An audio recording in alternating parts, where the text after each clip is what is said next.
Good afternoon. My name is Abby, and I will be your conference facilitator. At this time, I would like to welcome everyone to Intuit's third quarter fiscal year 2023 conference call. All lines have been placed on mute to prevent any background noise. After the speaker's remarks, there will be a question and answer period. If you would like to ask a question during this time, simply press star, then the number 1 on your telephone keypad.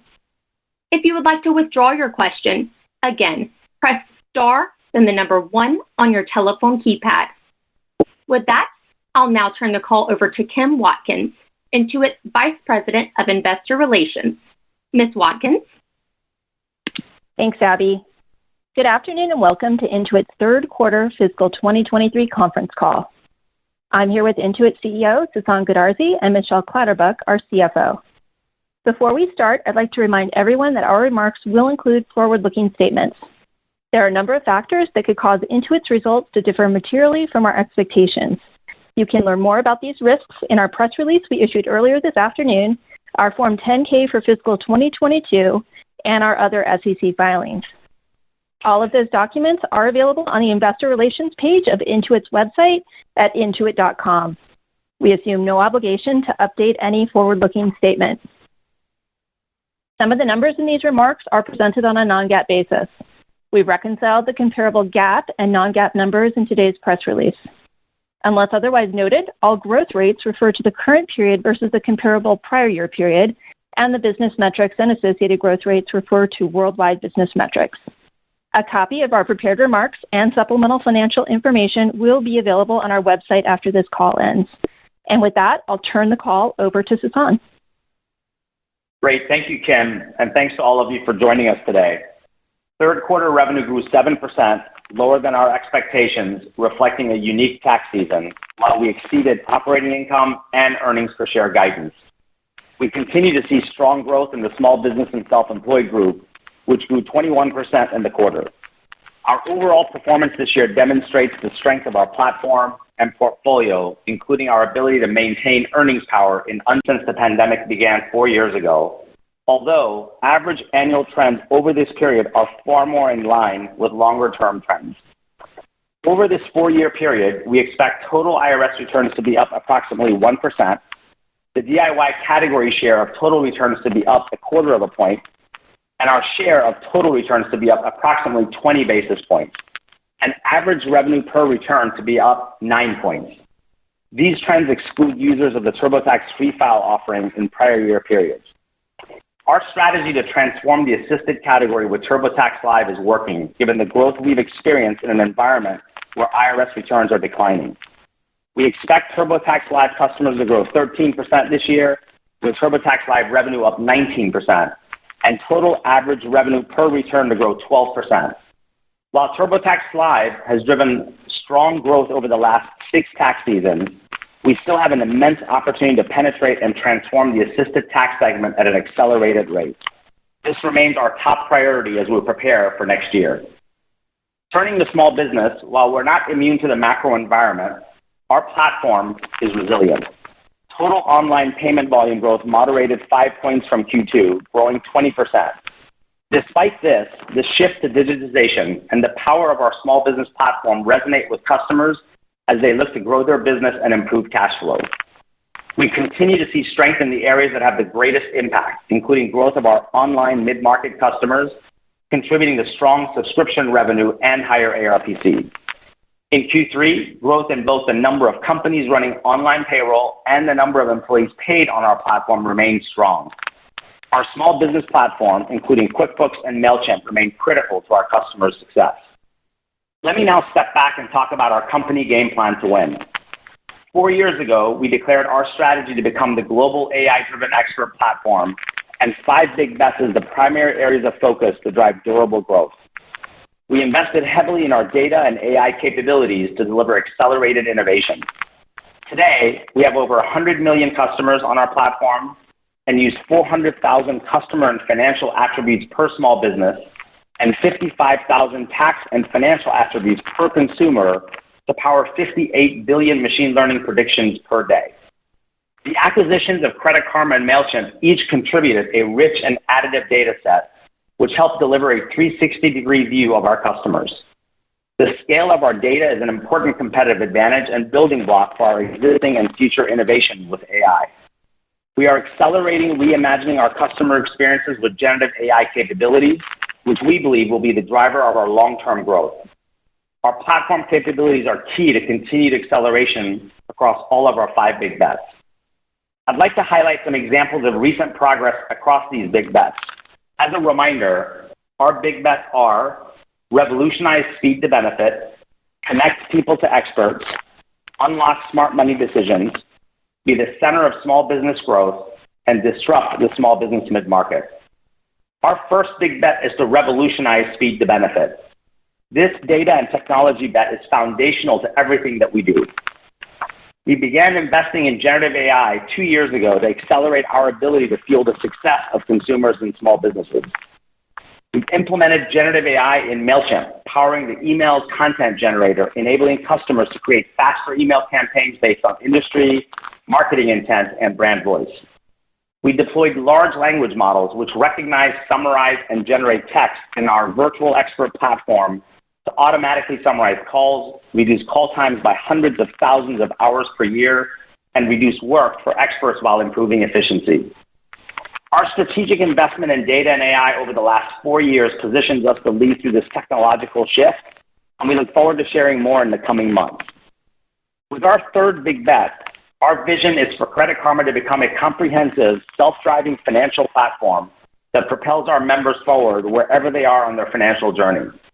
We are focused on growing Credit Karma Money, increasing member confidence to access financial products with Karma Guarantee, building out a richer experience for Prime members, and becoming the financial platform of choice for consumers with the seamless integration of Credit Karma and TurboTax.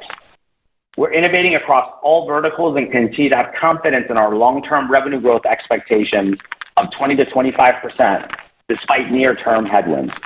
I'll share a few examples. This season, we further streamlined the TurboTax filing experience into the Credit Karma app, and the number of customers using the experience to file their taxes was over 5 times higher last year. With Credit Karma Money, we're innovating to help members get faster access to cash and make financial progress. This year, we saw over 45% growth in the number of TurboTax online customers who received a refund advance in a Credit Karma Money account.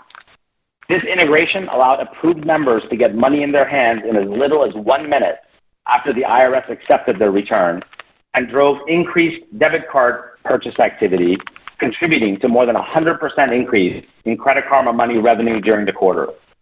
Members who use this offering show higher engagement on Credit Karma, which creates additional monetization opportunities over time. And with the Mint team now part of Credit Karma, we're building a new experience for members with Prime credit scores where Credit Karma is underpenetrated today. During the quarter, we began rolling out Net Worth, which helps Prime members better understand their wealth. Our fourth big bet is to become the center of small business growth by helping our customers get new customers, get paid fast, manage capital, and pay employees with confidence in an omnichannel world. In payroll, our U.S. QBO payroll customers grew double digits this quarter, and the mix of online customers choosing our high-end offerings increased by over a point, driving higher ARPC. And in payments, we continue to innovate to drive digitization from creating an estimate to invoicing a customer to getting paid. Today, easier discovery, auto-enabled payments, instant deposit, and get paid up front are all helping drive adoption of our payments offering, leading to 20% total online payments volume growth this quarter.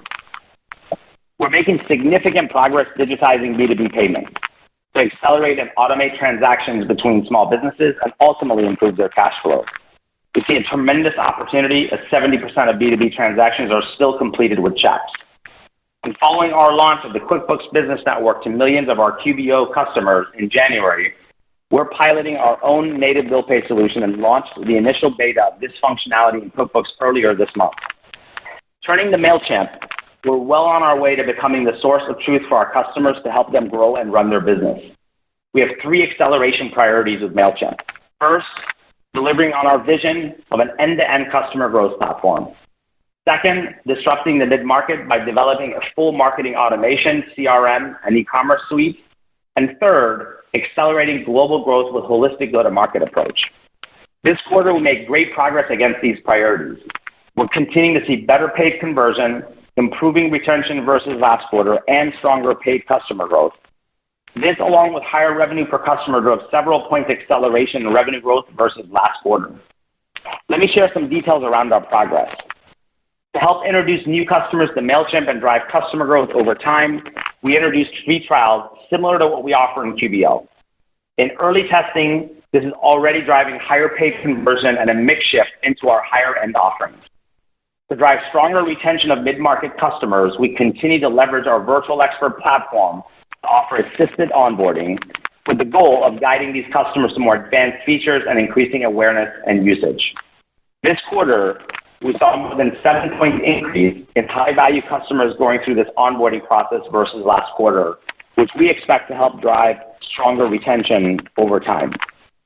To drive accelerated global growth and execute our refreshed international strategy, we're translating the product into multiple languages.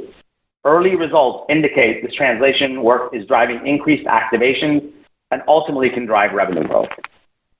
And our fifth big bet is to disrupt the small business mid-market, representing a TAM of 1.7 million customers, of which 700,000 are already in our franchise today. Online mid-market customer growth remains strong, and we're driving ARPC expansion as we serve these mid-market customers across our full ecosystem of services. Wrapping up, with our durable AI-driven expert platform strategy, we're innovating at a high velocity, using the power of our platform, modern technology capabilities, data sets, and artificial intelligence to deliver new offerings at scale. This is helping us put more money in our customers' pockets, saving them time, and ensuring complete confidence in every financial decision they make. We're well positioned to power prosperity for the people and communities that we serve as we enter this next technological shift. Now let me hand it over to Michelle. Thanks, Sasan. For the third quarter of fiscal 2023, we delivered revenue of $6 billion, GAAP operating income of $2.8 billion versus $2.4 billion last year, non-GAAP operating income of $3.4 billion versus $2.9 billion last year, GAAP diluted earnings per share of $7.38 versus $6.28 a year ago, and non-GAAP diluted earnings per share of $8.92 versus $7.65 last year. Turning to the business segments, Consumer Group revenue of $3.3 billion grew 3% in Q3. There are four primary drivers of our consumer business. This data reflects our expectations through July 31st, 2023 versus the prior year through July 31st, 2022. The first is the total number of returns filed with the IRS. We expect total returns to decline 2% this year. This is below our original expectations of up 1%, as overall industry growth continues to reflect the multi-year impact from the pandemic. The second is the percentage of those returns filed using do-it-yourself software. We expect the DIY category of total IRS returns to be down nearly 0.75 of a point by the end of the fiscal year, below our original expectations. The third is our share. We expect our share of total IRS returns to decline by approximately 80 basis points this fiscal year, primarily reflecting pandemic-era stimulus filers who did not file this season. As a result of these same industry dynamics, we expect our retention to decline this year. The fourth is average revenue per return, which we expect to increase 12% this year, as we expect TurboTax Live customers to grow 13%, with TurboTax Live revenue up 19%.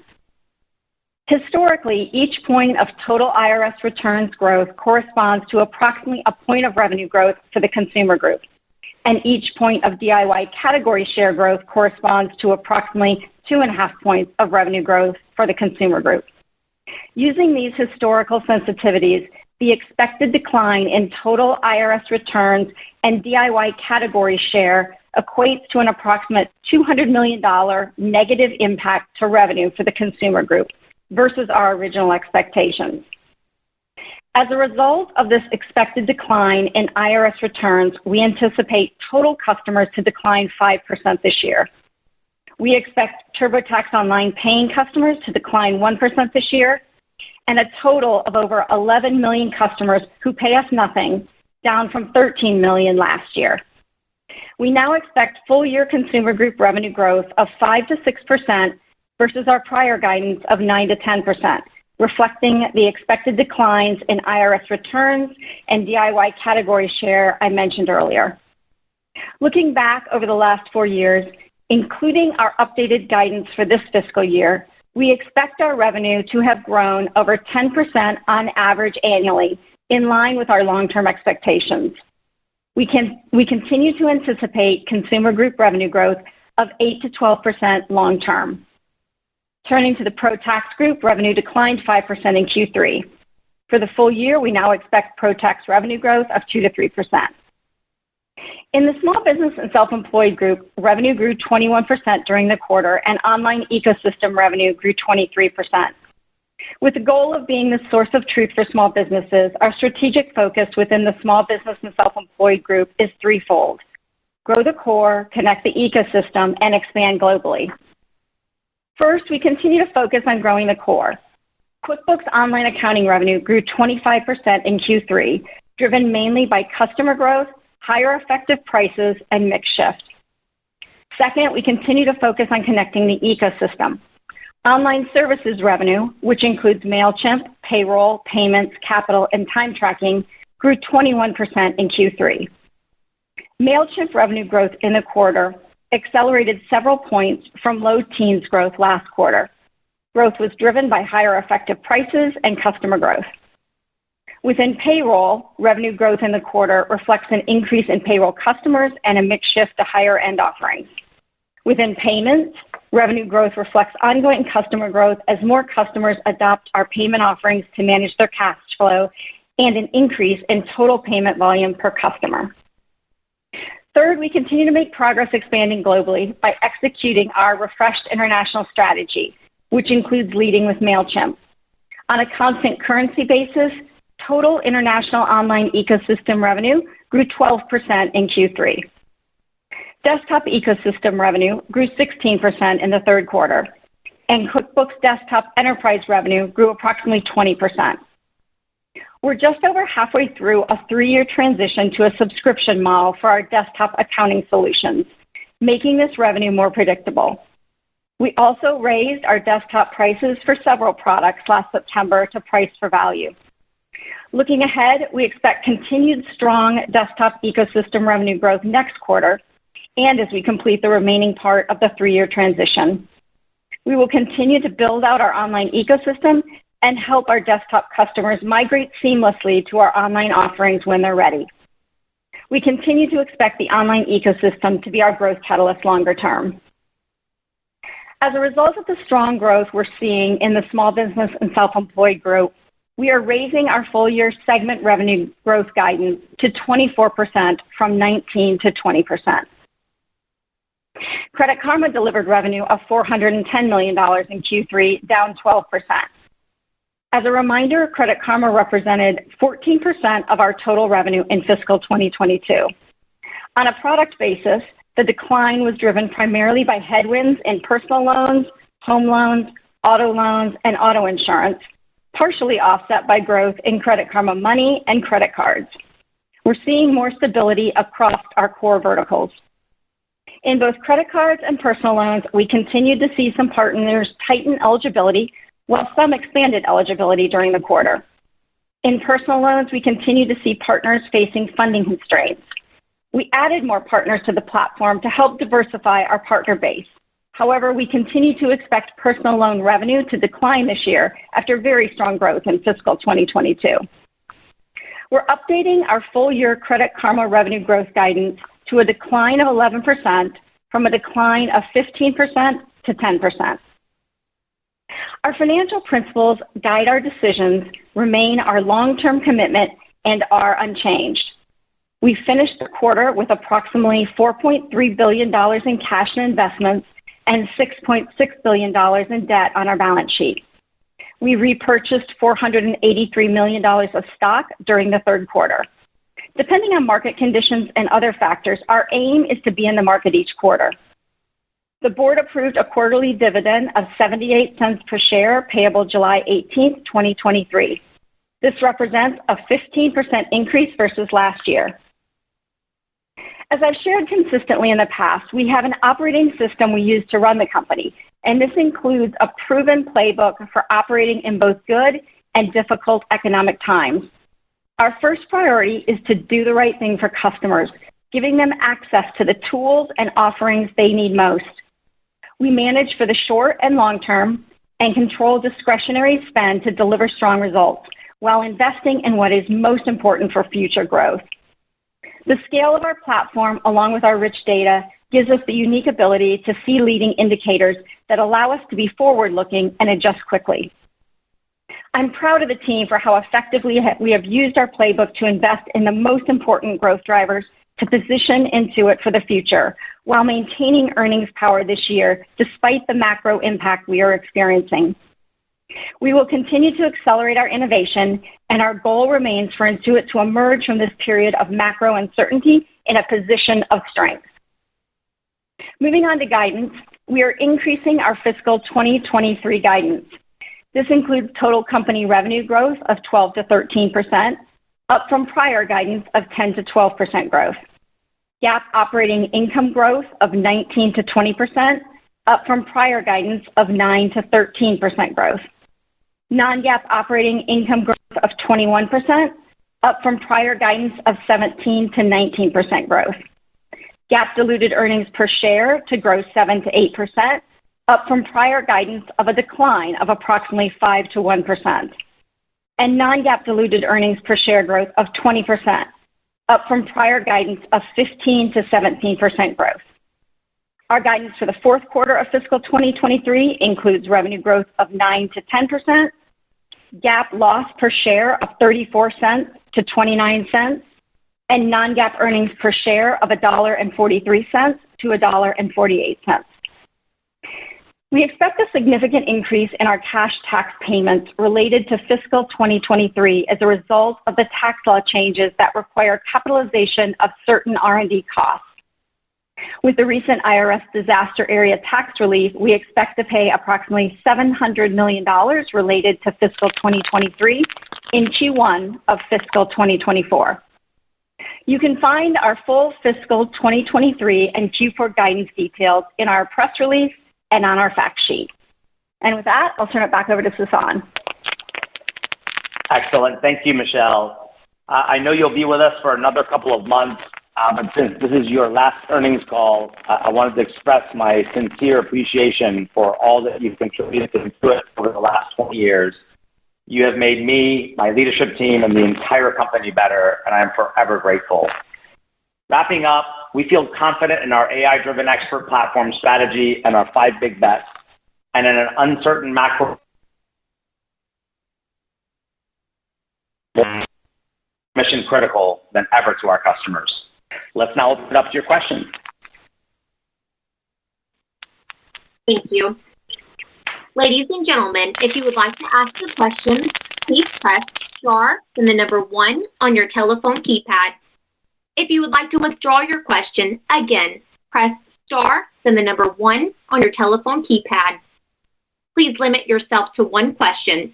We'd like to get to as many people as we can. Your first question comes from the line of Brad Zelnick from Deutsche Bank. Your line is open. Great. Thank you so much for taking the question. And Michelle, congrats on a phenomenal run. We will miss you next quarter for sure on the earnings call. I've got one for Sasan, and maybe you'll let me sneak one in for Michelle, especially since it's her last call. Sasan, how should we think about your big bet in helping customers overcome their lack of confidence by connecting them to live experts in a world where generative AI is advancing at breakneck speed? Because I think you spoke about how you're using generative AI to deliver the live platform, but how is Intuit positioned in a world where LLMs may be able to deliver human-like guidance and interaction? And maybe for you, Michelle, your consumer segment operating margin was consistent with last year, despite the pressure on the top line for all the reasons that you've mentioned. Just curious, how much visibility that you might have had into how tax would play out, and if you scaled back investment at all, perhaps even marketing dollars into the end of the season. Thanks so much.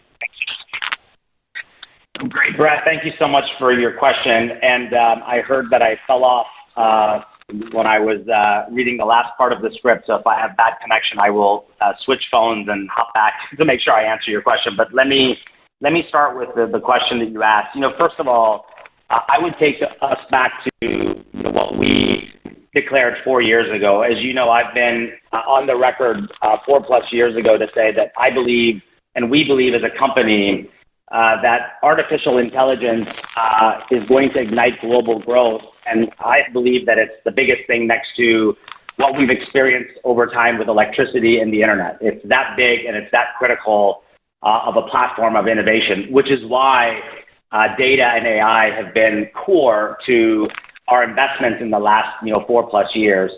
And with that as context, it's why we've been investing specifically in machine learning, knowledge engineering, natural language processing, and several years ago, we really started accelerating our investments in generative AI.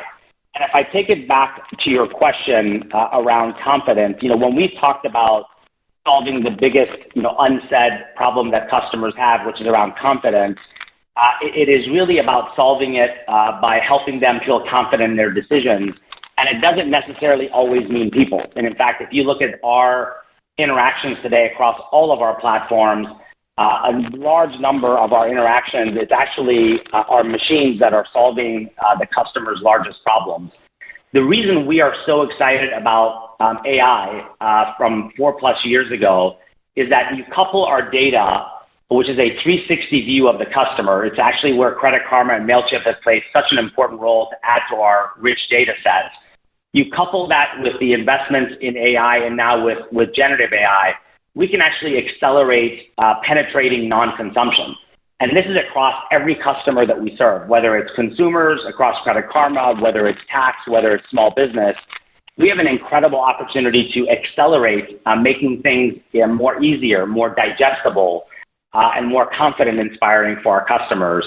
And in fact, it's generative AI that gives us the ability to do things that we could never imagine possible because of the data that we have. So for us, we saw this as an accelerant several years ago. It's why we accelerated our investments, and it's why we're so excited about the future, because of the large language models coupled with AI, coupled with machine learning and the investments that we've made.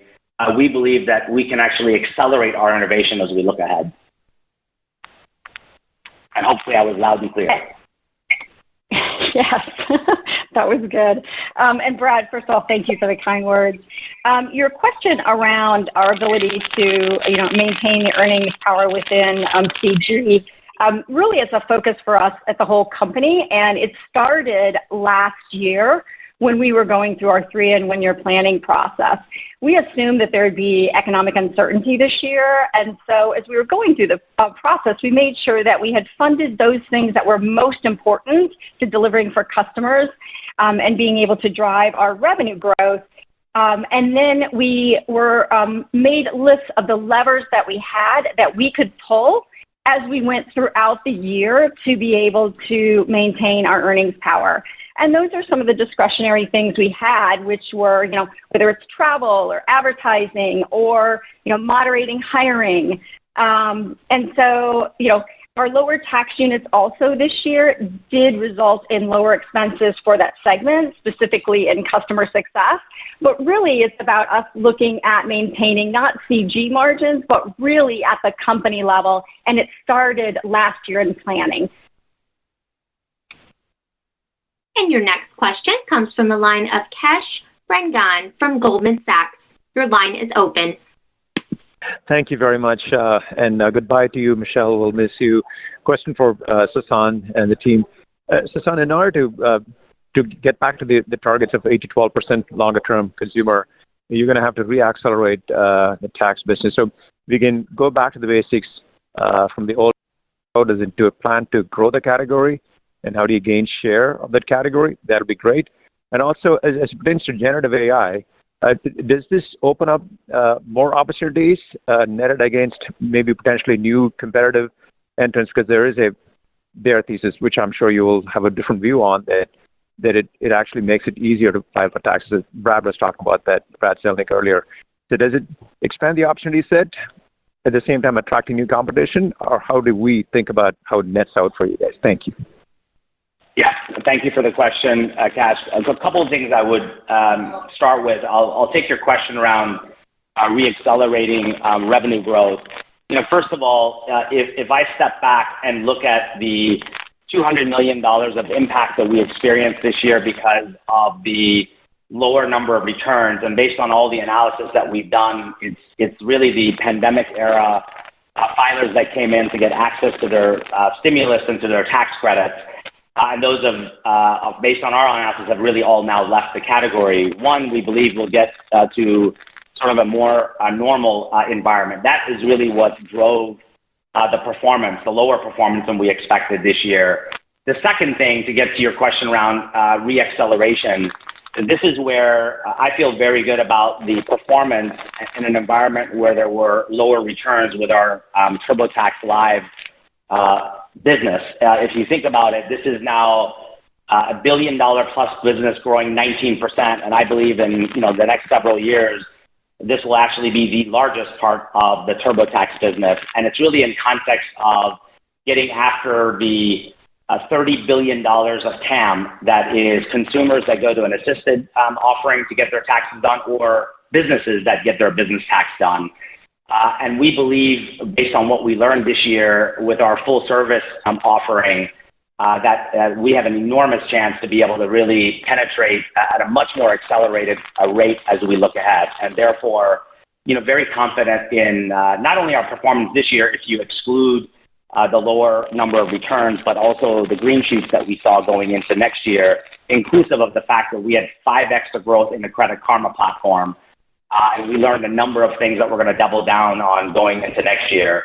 And let me couple that with your second question around AI. Listen, I would say we were the ones 4+ years ago that said, and we're on the record, that we believe that AI will absolutely be disruptive, and it's why we made investments in data. Because AI, particularly generative AI, is really meaningless without data.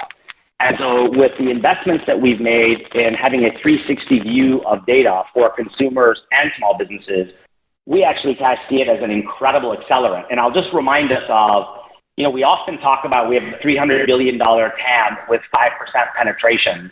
And most of our customers use Excel, Google Sheets, shoeboxes, whether it's a small business or a consumer, to manage their life, to manage their business, or they go have a bookkeeper help them run their business.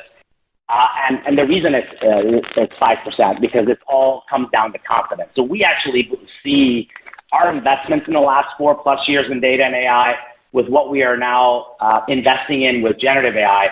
We, for us, think it's an accelerant because we have incredible scale. We have data scale, AI scale, customer scale, and we have sort of rich data sets that is really undisputed, which means we can do things for customers that is hard for anybody else to do. So we actually see it as an accelerant, and we're excited about the possibilities, given the proof points that we've seen and given the investments that we are currently making. So that's the way we think about it.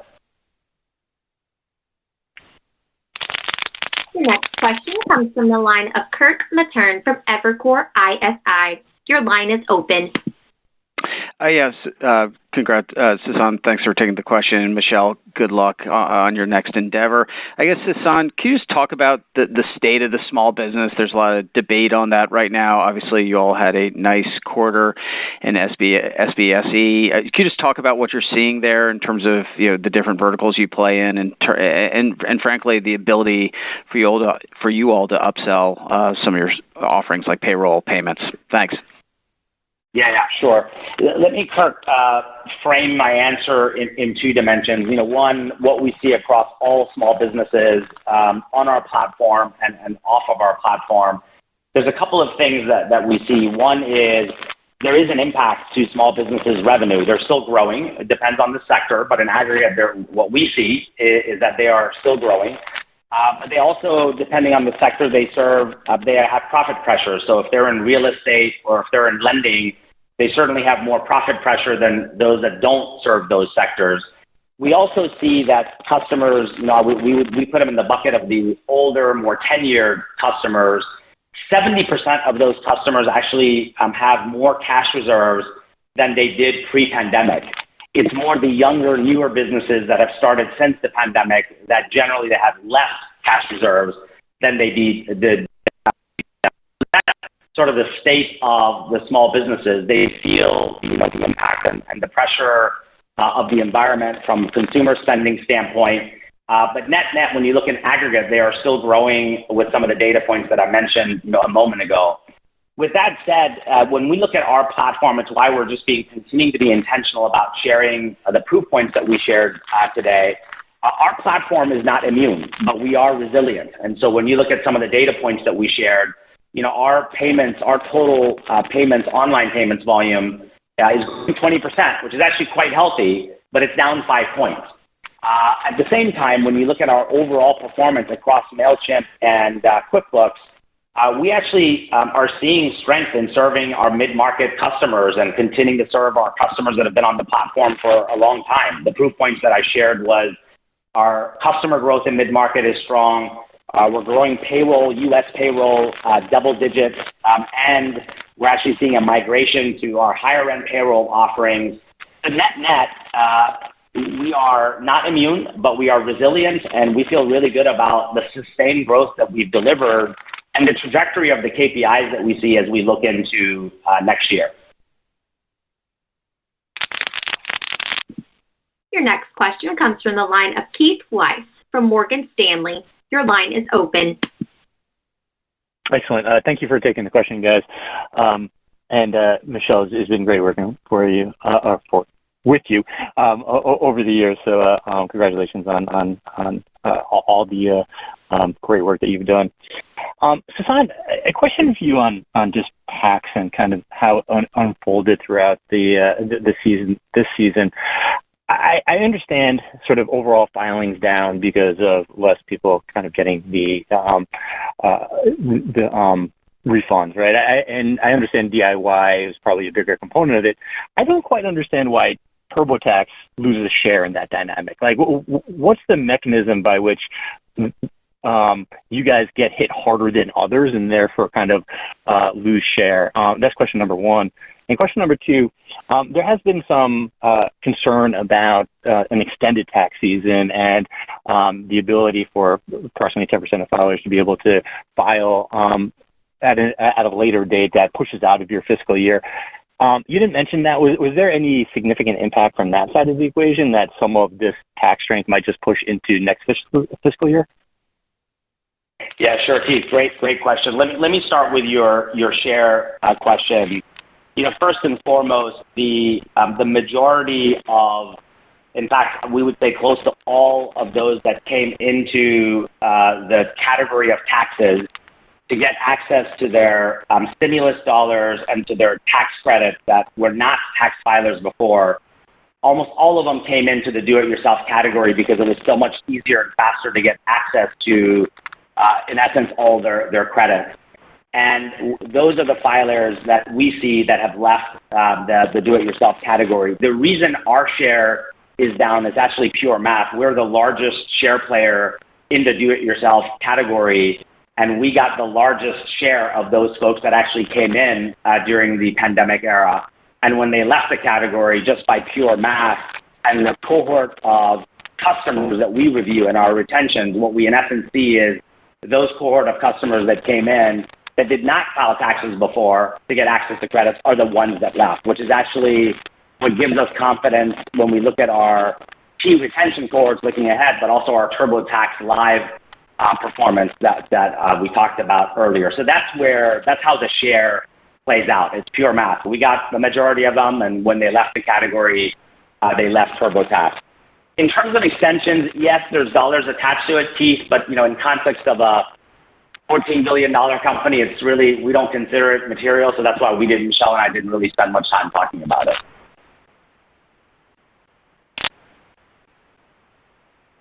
Your next question comes from the line of Siti Panigrahi from Mizuho.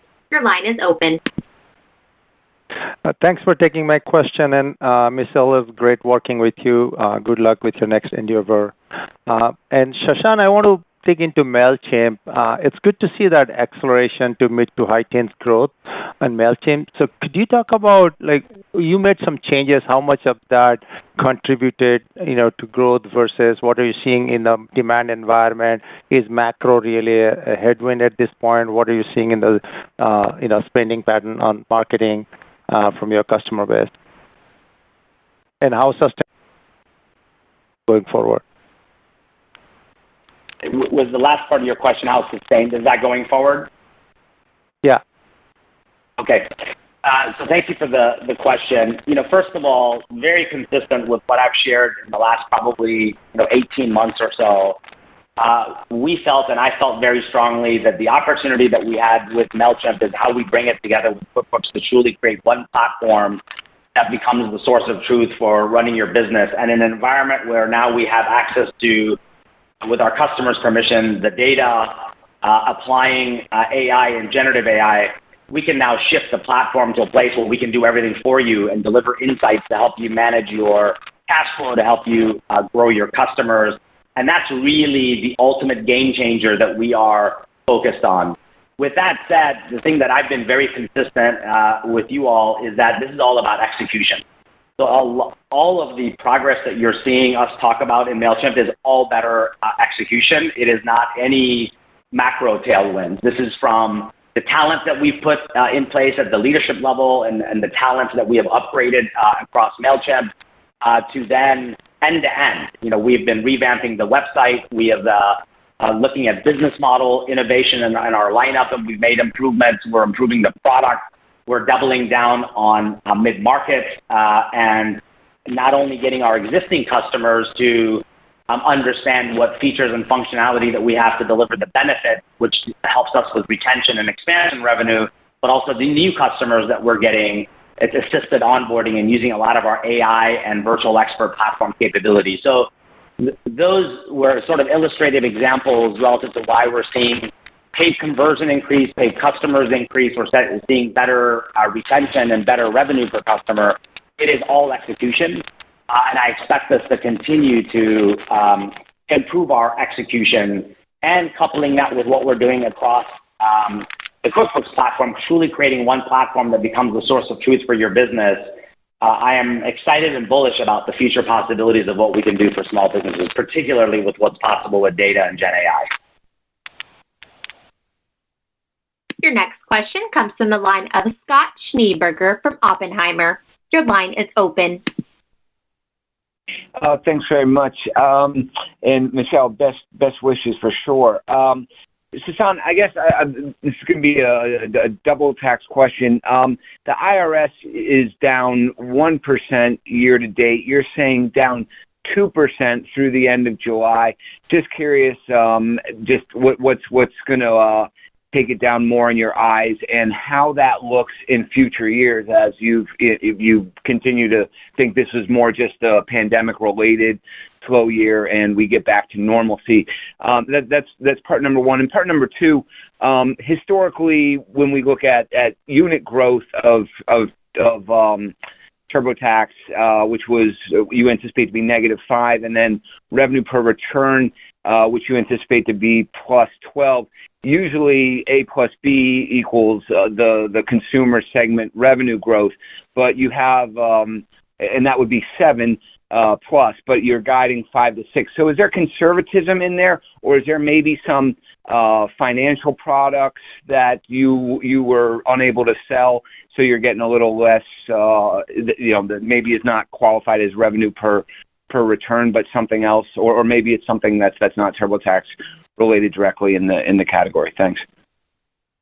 Sure, Scott. Let me take your first question. There are two assumptions that we are making based on all the data that we have and what we see from last year. One is there was actually a lot more extensions last year than we view will take place this year, even with the states that have pushed out. Plus, last year there were more filers. This is in the bucket of the pre-pandemic era or the pandemic era filers that came in to get their stimulus money and their tax credits. There was still a lot of those filers last year through July and a little bit beyond. And so when we take out those filers and we compare to the extensions last year, our view is that IRS will be down 2, and so that has, of course, an impact, 2%, which has an impact on the performance that we talked about. Secondarily, we really did an incredible amount of analysis to make sure that we had an understanding of these pandemic-era filers and are they all sort of out. And the reality is there's no more stimulus or tax credits to be had by those filers. So based on all of our analysis, they are out. And so therefore, we expect next year that IRS at a minimum is going to be flat. And of course, when we guide, we'll share with you what we've assumed in our guidance in August. But we would assume at a minimum it'll be flat, maybe even up, but at a minimum flat based on the reasons that I just mentioned. So that's the first part of your question. The second part of your question is a really good one, and I'll get to the specifics in a moment. I think this sort of reiterates, even in an environment where IRS returns went down, our future is TurboTax Live, and our future is the growth of what we can do with our live platform, especially with the data and AI capabilities that we have to really disrupt the assisted segment. And our real compass going forward is going to be the growth of our TurboTax Live platform, both in terms of customer growth and revenue growth. And I may just ask Michelle to weigh in on this, but this sort of comes down to just pure math in terms of when we look at our units and we look at what folks paid for, it sort of adds up to the 12 points being up in ARPC. It's really nothing beyond that. But let me just ask Michelle. Michelle, would you weigh in on that point at all beyond what I just shared?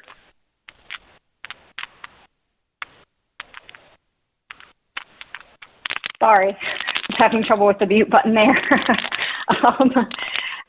No, Sasan, some of it can just be also rounding with units and returns, and so I wouldn't get overly concerned on that, Scott. Got it. So the headline is the 12 points in ARPC growth is sort of very tangible relative to the units that we got. Yes, you got the 12 points of ARPC, and then as you said, Scott, we expect the units to be down 5%. So.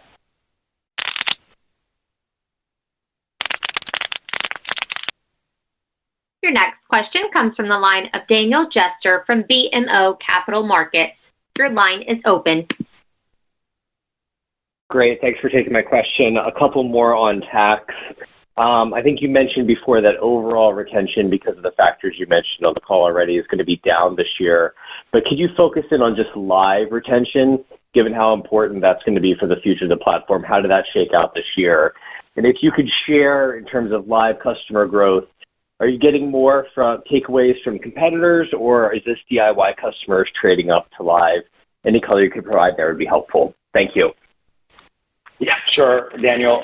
First of all, yes, you're right in what you heard us say earlier, which is we would expect retention to be down a point plus, and we'll talk about it, of course, more at Investor Day. And it's really because of these pandemic-era filers that came in and have now left the category. Overall, we like the mix of what we've seen across our live platform. And we'll share, again, more of the specifics as we get into Investor Day. But our retention and sort of existing customers coming back, we felt very good about what we expected and what we saw. I would say the second thing is it's a mix. It's a mix of both those that did taxes themselves the prior year that ultimately chose to upgrade to a sort of a live platform because something changed in their life, inclusive of getting customers that were prior year assisted method. And remember, our competition is those that go to mom and pop shops. It's the 88 million folks where the majority of them will ultimately go to a local mom and pop shop to get their taxes done, and that's where we get a lot of the switchers also from those mom and pop shops. So we have a good mix of retention, those that did taxes themselves last year and chose to use the live platform because of a confidence question or concern, and then getting those that were prior assisted. And that's a mix we like, and that's a mix we believe will continue Now, it'll be different as we take full service to even further scale, because we'll believe we'll accelerate full service penetration at a much higher rate than even today. So that's the way I would have you think about it. Your next question comes from the line of Raimo Lenschow from Barclays. Your line is open. Thank you. Thanks for squeezing me in. One question on Credit Karma. You kind of raised the guidance there, and that came after a quarter where we had a lot of turmoil in the financial services industry with the regional banks, etc. Can you talk a little bit about what you saw this quarter in terms of the extra headwinds that obviously played out there, but you actually doing better than what you had guided for previously? Thank you. We're actually continuing to see strength based on our innovation in a couple of areas. One is in cards, and in some parts driven by our Karma Guarantee, which is really unique to Credit Karma, where the certainty is very high for a member to get approved for what they are looking for because of the data and AI capabilities that we have. The second is Credit Karma Money, and this is where, as I always have shared, we are building a consumer platform to be the destination for consumers with the integrations that we're doing with TurboTax and Credit Karma. And in essence, we saw a 45% increase in the number of TurboTax customers that chose to put their money on a Credit Karma Money account. And not only do we make some revenue from that, but over time, based on the higher frequency of engagement, we can ultimately monetize even further, which were not in the numbers that I just mentioned. So really, it's across our innovation across cards and Credit Karma Money. That's why we saw the performance that we saw in the quarter. And then with one quarter left in the year, we, of course, have confidence to improve the guidance that we provided to what Michelle shared earlier. Your next question comes from the line of Jackson Ader from MoffettNathanson. Your line is open. Great. Thanks for taking our questions, guys. We saw the press release related to the IRS direct filing program, but I just thought, maybe Sasan, if we could hear what you're thinking are maybe the largest potential threats of that study that came out as part of the Inflation Reduction Act last year. Yeah, sure. Thank you for the question. I'll share a couple of perspectives that is really consistent with what we've talked about, but this is probably an important time to reiterate how we think about it. First and foremost, I can't vouch for their study. I can simply vouch for the facts that we have and the facts that are already in the market. And I think the first one is free tax software is already available to all consumers, and the awareness is actually quite high.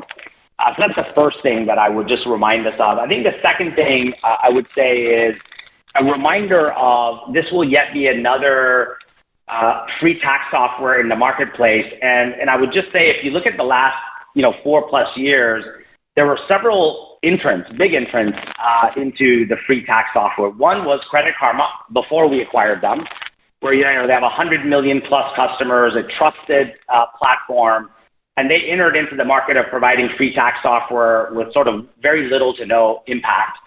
And then another very large player that we sold Credit Karma Tax to when we acquired Credit Karma. And you can, of course, observe what their results are. The point is that free tax software is already available, has been available to every consumer, and the awareness is extremely high. And so to have another sort of free tax software that's available is really immaterial, is the way we think about it. And I'll remind us, by the way, it's actually not free. This is going to cost taxpayers billions of dollars. And so it's really not free. And I think the last thing I would say is really back to our vision. Our vision has been, from what we declared 4 years ago, to really become a consumer platform of choice, which means that beyond serving you to help you get your taxes done, we're delivering benefits through Credit Karma beyond tax, which means we can monetize beyond tax.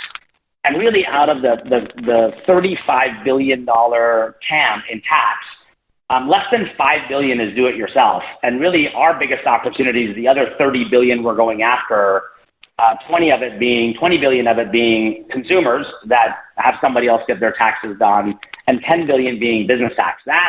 That's our future. That's our present. That's where we are focused. And so net, when I think about the IRS study that was, announced, I think it's a study. Facts are friendly. You look at the facts in the marketplace. This is for us. This is really not a threat at all. Your next question comes from the line of Brad Sills from Bank of America. Your line is open. Oh, great. Thank you so much. I wanted to ask a question around the TurboTax ARPU number. Such a nice increase that you're expecting this year at 12%.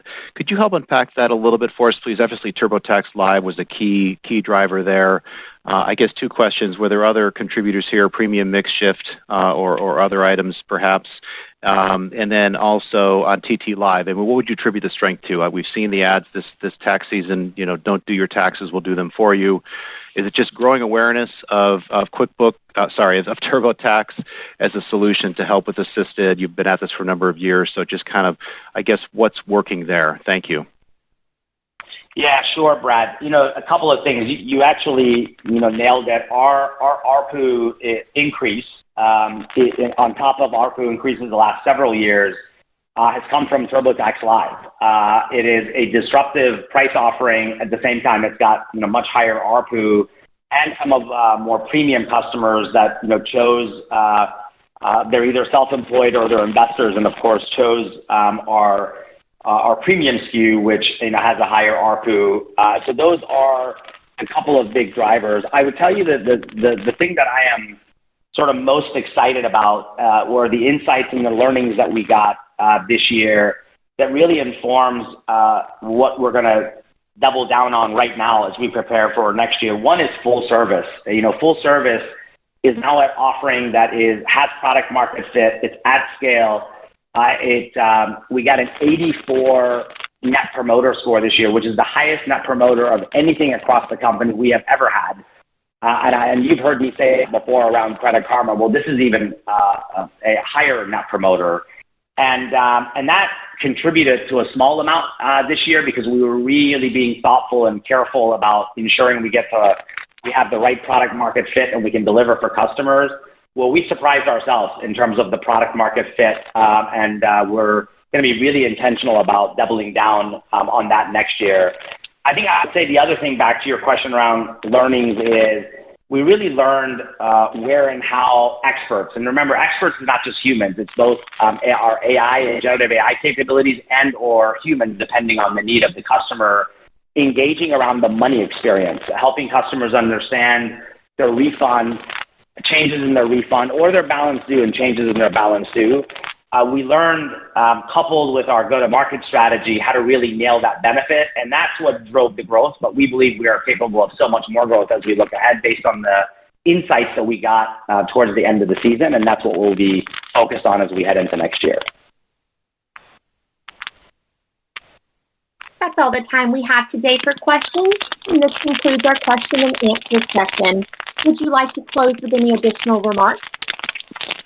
Yes, just to say thank you for all your great questions, and many thanks to our employees and customers for their amazing focus and being part of this storied franchise. And we look forward to seeing all of you at next earnings. Thank you, everybody. Ladies and gentlemen, thank you for participating. This concludes today's conference call.